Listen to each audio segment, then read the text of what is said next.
સાબરકાંઠા જિલ્લામાં વિદેશી દારૂના બુટલેગરોનો આતંક. ફિલ્મી ઢબે દારૂની હેરાફેરી કરી પોલીસ પર જીવલેણ હુમલો કર્યો. સાબરકાંઠાના વડાલી તાલુકામાં બુટલેગરો દ્વારા વિદેશી દારૂની હેરાફેરી કરતી વખતે ફિલ્મી ઢબે દહેશત ફેલાવવાનો પ્રયાસ. તો વડાલી પોલીસ સ્ટેશન નજીક બેરિકેડ તોડી આરોપીઓ ફરાર થયા હતા.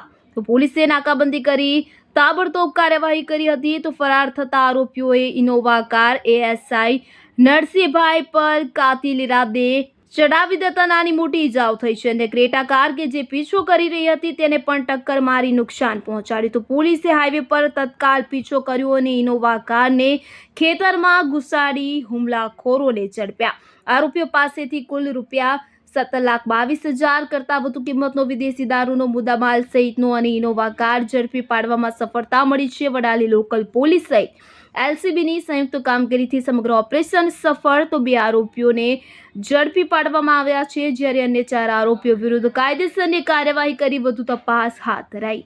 હસમુખ પ્રજાપતિ, સાબરકાંઠા.